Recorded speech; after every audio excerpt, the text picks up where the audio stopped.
Books grow on you. They are picked up in the wilderness of bookshelves and bass trees, and call us readers, avid, hungry readers, with beautiful colors. We hunt what is prey, we scavenge if we are prey. And they grow on you, they have to. It's a communication thing. Just as with people, one does not know if their fears and loves and desires in the moment of first meeting. There is discovery, nurture, polish, teaching and learning. It develops limbs and scent and viscera and agency. And sometimes agency is rough, uncivilized, too green, too new, needs air to breathe, to be put in the decanter to mature. Sometimes I think that time was that time. I, the scavenger, was the green one. Borne grew on me, more than most books had done before. I knew of Annihilation, Jeff Vandermeer's more famous novel, the concepts and maybe what I would find, but I simply wasn't ready. 3 times I started reading. 3 times I went with Rachel to Mord's Fur and found Borne. 3 times I was introduced to the balcony cliffs and the devastated city.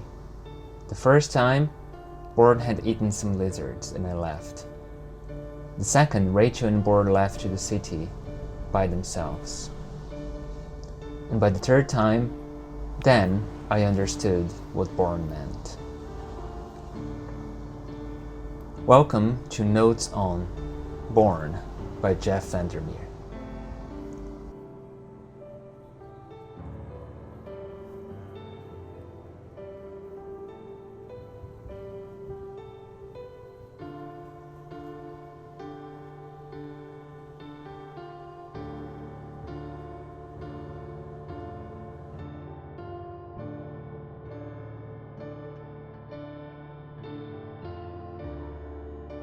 The 3 attempts of reading this book happened last year, a year of changes, of urgency, and of miscommunication.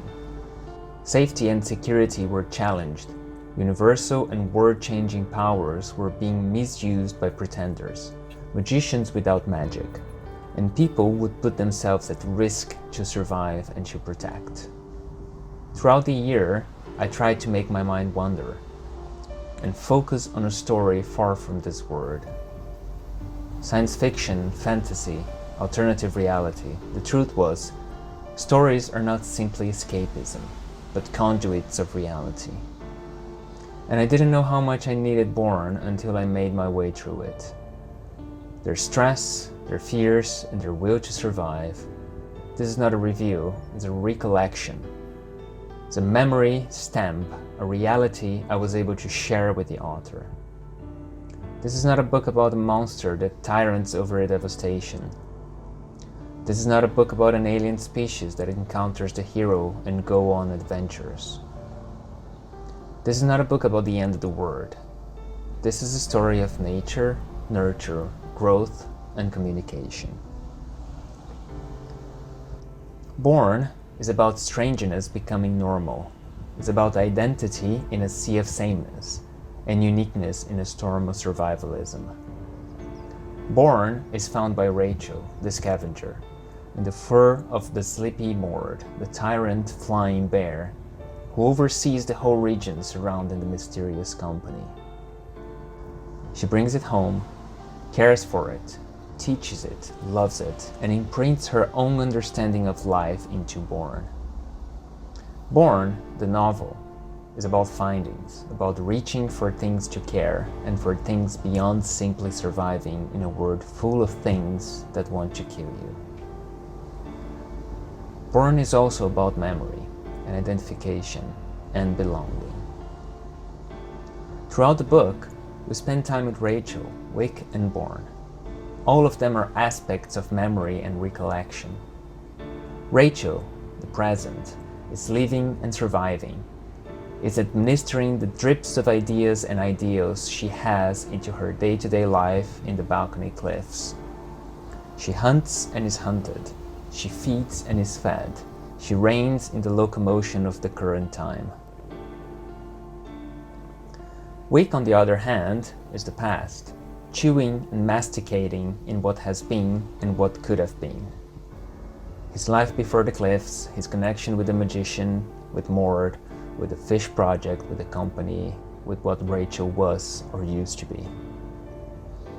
Weak dwells into the realm of possibilities, adapting and readjusting to the present, but strung tightly to a past he cannot and sometimes do not want to forget. In Borne, the future, the beyond our time and comprehension, Borne is a being of many types of purity, the purity of time as he is of no time before and all time forward, the purity of mind as his own goal is to learn and absorb everything he can chew, and a purity of feelings as he wishes to be the adopted, unusual, if not weird, houseplant Rachel found in a less than unusual day. But he pushes himself and others off as his instinct is stronger than his will. What is Borne's future if not learning and chewing? Borne is also an essay in communication and learning. The interactions between Rachel and Borne, Wick and Borne, between Borne and the creatures of the outside, and Rachel and Wick, those are parts of a comprehensive lecture on the language of meaning and of learning. Rachel spends most of her time with Borne, acting as a surrogate parent, caring for his health and safety, but also his mind. The ways Borne pick on words, themes, concepts, and ideas, and digest all that, ingesting and growing through it, is childlike until it becomes clear that he is not a child, only for those bounds to be even more visible, more agents of Borne's and Rachel's behaviors of things lost and things not yet made. Borne is also a tale of accountability, of trust and of truth, known and not known. What is the company? What happened to Mord? Why does the magician know so much about Rachel? The weight put on Wick's shoulders and the past that keeps hunting and hurting him day after day because of his own acts, of his determination to leave the company behind, the projects, his friends, and his will to save and protect a thing, a girl, a person, to break that person and let her go. Weak is the idea of past hauntings. The magician holds him. Rachel holds him in her own way, and Borne held and pushed him in his own way.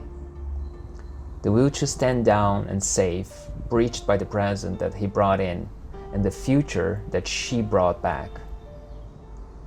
Beyond the discussion of morality and ethics, there is the subject of trust built, of trust broken, and of trust remade new.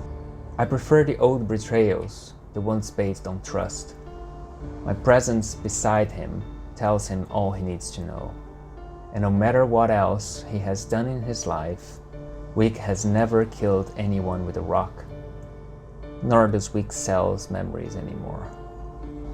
And more than a theme, Borne poses a question that in a way or another encompasses all other subjects. What is a person? Is a human a person? What makes something conditional of being seen as a person? For Rachel, persons are things that care, that think, that act and react on their own agency, and are things that love and remember. For her, Borne is a person, even though Borne himself questions it up until the end of his story. Is he good enough to be a person? Does a person need to be good or bad?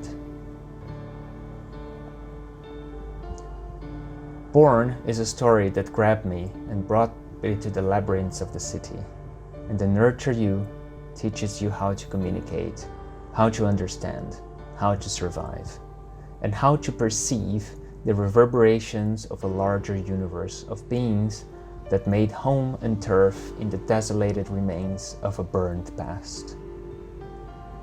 Some ideas at first glance seemed like random flavor, information to simply fill and enrich the story.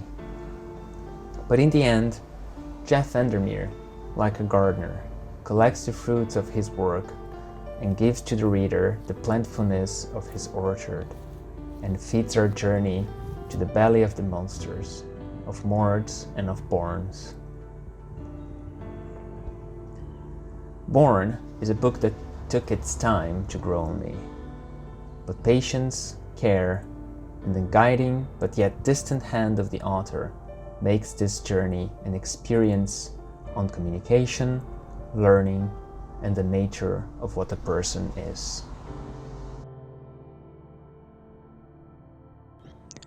Thank you very much for listening.